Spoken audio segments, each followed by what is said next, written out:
The Willowbrook Estates Facebook group exploded overnight. Karen discovered this at 5:47 a.m. when her phone started buzzing with notifications like an angry hornet's nest. Still in her silk pajamas, she scrolled through dozens of comments on Maria's post, each one a tiny dagger aimed at her reputation. Karen Hendricks needs to get a life. Pool removal during a family emergency? Really? This is exactly why I moved out of HOA neighborhoods. Power hungry busybodies everywhere. Someone should start a petition to remove her as president. Karen's hands shook as she typed her response. The rules apply to everyone equally. Personal attacks will not change the facts. She hit post and immediately received 17 angry reaction emojis. By noon, 3 local news stations had called. Channel 7 wanted to do a segment on HOA overreach. The community Facebook group had grown from 847 members to over 2,000 overnight, mostly people sharing horror stories about HOA presidents they'd encountered. Karen sat in her kitchen, surrounded by printed emails and legal documents, when her doorbell rang. Through the window, she saw a news van parked across the street. Mrs. Hendricks? The reporter was younger than Karen's daughter, with perfectly straight teeth and aggressive eye contact. I'm Jessica Chen from Channel 7 News. We're doing a story about HOA enforcement. Would you like to comment? This is private property, Karen said through the barely open door. You're trespassing. We're on the public sidewalk, ma'am. Can you explain why you called police on a family dealing with a medical emergency? Karen slammed the door, but she could hear the reporter continuing her stand-up. Neighbors say HOA President Karen Hendricks has a history of selective enforcement. Her phone rang. Karen, it was Janet from the board, her voice tight with anxiety. Bob and I need to talk to you. People are calling for your resignation. Let them call, Karen snapped, pacing her foyer. I'm not backing down from doing my job. Your job isn't to destroy people, Karen. Maria Martinez is a good person going through hell, and you're making it worse. Since when is enforcing neighborhood standards destroying people? But even as she said it, Karen felt a strange hollowness in her chest. An hour later, she stood in her backyard, staring over the fence at the Martinez property. The hole had been partially filled, and she could see Maria kneeling beside a flower bed, planting something with small, careful movements. Her elderly mother sat nearby in a wheelchair, wrapped in a blanket, despite the warm afternoon. Karen had built her identity around being the guardian of Willowbrook Estate standards. She'd spent 7 years attending every meeting, reading every bylaw, fighting every battle to keep property values high and the neighborhood pristine. She was the one who'd negotiated the Christmas decoration guidelines, who'd banned political signs during election season, who'd kept the community newsletter running for 3 years straight. But watching Maria tend to her garden with the infinite patience of someone who'd spent months caring for a broken woman, Karen felt something crack inside her chest. Her phone buzzed. A text from her husband. Saw the news story. We need to talk when I get home. Another from her daughter. Mom, please call me. This is getting out of hand. Karen Hendricks stood frozen in her perfectly manicured front yard, her coffee mug suspended halfway to her lips, as she stared at the gaping hole where the Martinez family's backyard pool used to be. The excavator sat silent beside the crater like a mechanical gravestone, its yellow paint gleaming mockingly in the morning sun. This is a violation of Article 12, Section 4B, she whispered to herself, her voice rising with each word until she was practically shouting at her prize-winning hydrangeas. Major landscape alterations require HOA approval. She stormed back into her house, her sensible flats clicking against the marble foyer like a metronome counting down to war. The HOA binder, 3 inches thick and color-coded with rainbow tabs, sat on her kitchen counter where she'd left it the night before. Karen had been the Willowbrook Estates Homeowners Association president for 7 years, and in that time, she'd memorized every bylaw, every subsection, every comma. Her phone buzzed with a text from her husband. Flight delayed. Home tomorrow instead of tonight. Love you. Perfect. She'd handled this crisis alone, just like she handled everything else. Karen flipped through the binder with practiced efficiency, her manicured nails tapping against the laminated pages. There it was. Section 4B. Any alteration to landscaping, including, but not limited to the removal of permanent structures, pools, gazebos, or decorative features exceeding $500 in value, must receive written approval from the HOA board no less than 30 days prior to commencement of work. She grabbed her phone and speed-dialed the non-emergency police line. Yes, hello. This is Karen Hendricks, HOA president of Willowbrook Estates. I need to report a violation of neighborhood covenants. The residents at 1247 Maple Drive have removed their swimming pool without proper authorization. The dispatcher's voice crackled through the speaker. Ma'am, is this an emergency? It's a violation of legally binding neighborhood agreements. Karen snapped, pacing her kitchen. Property values are at stake here. 20 minutes later, Officer Rodriguez stood in the Martinez backyard, looking bewildered as Karen gestured wildly at the hole. Mrs. Hendricks, I'm not sure what you expect us to do here. This isn't a criminal matter. It's destruction of property value. Karen insisted, her voice climbing an octave. They've created an eyesore that affects the entire neighborhood. Look at it. Maria Martinez emerged from her back door, wiping her hands on a dish towel. She was a quiet woman in her 50s who worked as a nurse at the children's hospital. Is everything okay, officer? Mrs. Martinez. Karen wheeled around, her eyes blazing. You are required to submit Form 47C for landscape alterations. Where is your approval? Maria's face flushed. Karen, we told you about this at the last meeting. My mother fell and broke her hip. She was living with us, and the pool was a safety hazard. We had to remove it immediately. Emergencies don't exempt you from HOA regulations. Karen shot back. There are protocols, procedures. You can't just excavate. Officer Rodriguez cleared his throat. Ladies, this seems like a civil matter. Mrs. Hendricks, unless there's been actual criminal activity. Fine. Karen interrupted, her jaw clenched so tight it ached. Thank you for your time, officer. I'll handle this through proper channels. As the police car pulled away, Karen turned back to Maria. You have 48 hours to submit a retroactive application with a restoration plan, or I'm calling an emergency board meeting. The integrity of this neighborhood depends on everyone following the rules. Maria's eyes filled with tears.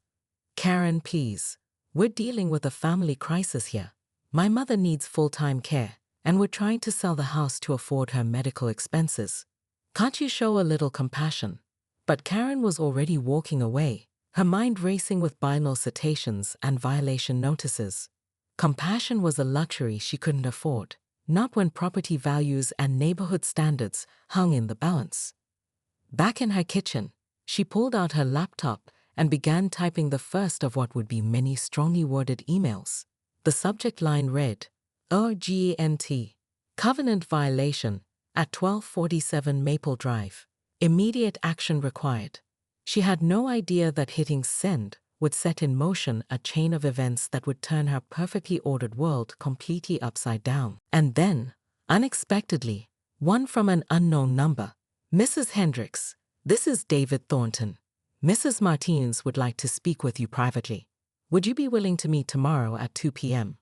No lawyers, no board members, just two neighbors trying to find a solution.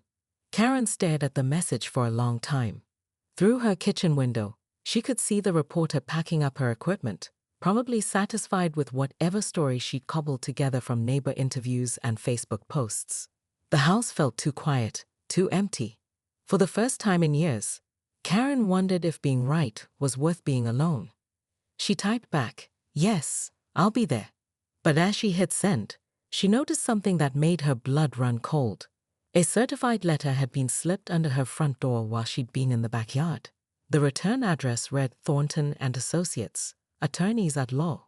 Inside was a formal notice of intent to file a federal lawsuit against the Willowbrook Estates HOA for violation of the Fair Housing Act, selective enforcement based on national origin, and intentional infliction of emotional distress. The damages sought, $2.3 million. Karen sank into her kitchen chair. the letter trembling in her hands. In the margin, someone had handwritten a note. This could have been avoided. Outside, she could hear Maria's mother laughing at something, a sound like wind chimes on a summer evening, full of joy despite everything. Karen had spent so much time protecting the neighborhood from change that she'd forgotten what she was supposed to be protecting. Tomorrow's meeting would either save everything or destroy it completely. But tonight, sitting alone in her perfect house with its perfect rules and its perfectly empty rooms, Karen Hendricks finally understood that she might have already lost the only thing that really mattered, the respect of the community she tried so hard to serve. The question now was whether it was too late to get it back. Thornton closed his folder with a sharp snap. Mrs. Hendricks, my client is prepared to file a lawsuit against the HOA for selective enforcement and harassment. We have documented evidence of your inconsistent application of regulations, and frankly, your behavior today borders on discriminatory. Karen's world tilted. Discriminatory, I treat everyone equally. Do you? Thornton stood, straightening his tie. Mrs. Martinez is one of only 3 Hispanic families in this neighborhood. She's also a single mother since her husband's death 2 years ago. The pattern of your enforcement actions shows clear bias. That's completely false. Karen sputtered, but doubt crept into her voice.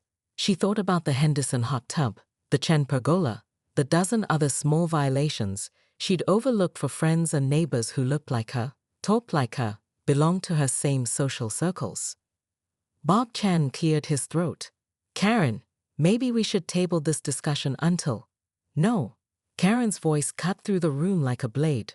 I won't be bullied by legal threats. Mrs. Martinez has 30 days to restore her backyard to HOA standards or face daily fines of $50. This meeting is adjourned. As the others filed out, Karen caught her reflection in the hallway mirror. Her perfectly styled hair was slightly mussed, her lipstick had worn away, and her eyes held a wild gleam she didn't recognize. Her phone buzzed with a text from her daughter. Mom, saw your neighbor's Facebook post about the pool situation. Maybe you should call me? Karen deleted the message without reading it twice.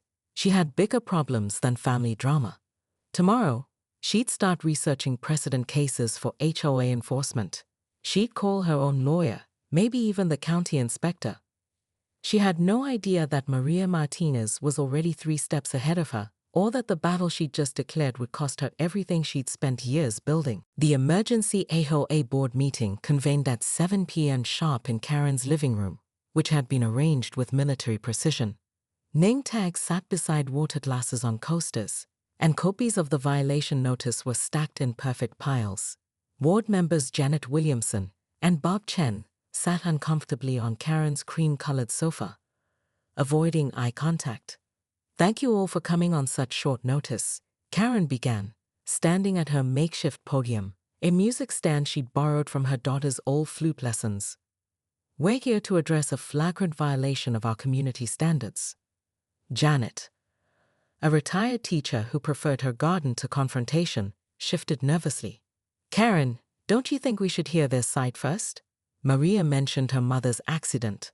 Personal circumstances don't override legal obligations.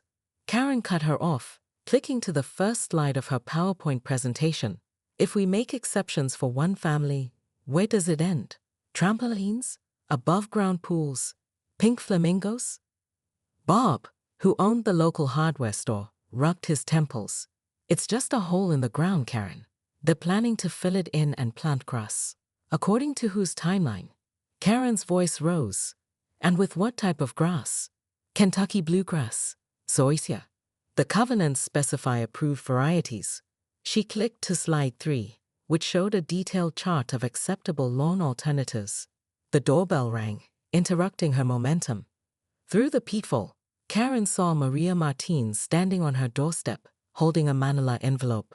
Behind her stood a man in a suit, tall, silver-haired, with the kind of confident bearing that made Karen's chest tighten with unease.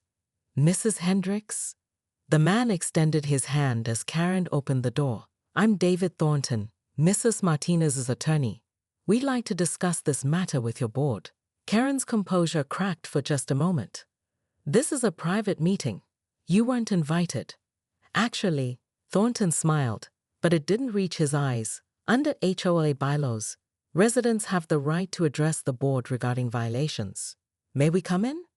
20 minutes later, Karen's perfectly orchestrated meeting had devolved into chaos. Thornton had spread legal documents across her coffee table, pointing out discrepancies in the HOA's enforcement history. Your records show that the Henderson family installed a hot tub in 2019 without prior approval, he said calmly. Mrs. Chen added a pergola in 2020, also without the required Form 47C. Yet neither received violation notices. Karen's face burned. Those were different circumstances. Different how? Thornton's pen hovered over his notepad. Because they were your friends. That's completely irrelevant, Karen snapped. We're talking about a swimming pool, a major structural element that affects property values across the entire neighborhood. Maria finally spoke up, her voice quiet but steady. Karen, I've lived here for 12 years. I've paid my dues on time, followed every rule, served on 3 committees. When Mrs. Henderson's son threw parties every weekend, I never complained. When the Johnsons' dog barked all night, I bought earplugs instead of filing a noise complaint. All I'm asking for is a little understanding during the hardest time of my life. The room fell silent. Janet dabbed at her eyes with a tissue. But Karen felt something harder than sympathy rising in her chest, a cold, familiar fury that had sustained her through 7 years of thankless HOA service. Understanding doesn't pay for declining property values. It doesn't explain to new buyers why there's a giant dirt pit in the middle of our neighborhood. Rules exist for a reason, Maria. The moment we start making exceptions based on feelings, this entire community falls apart.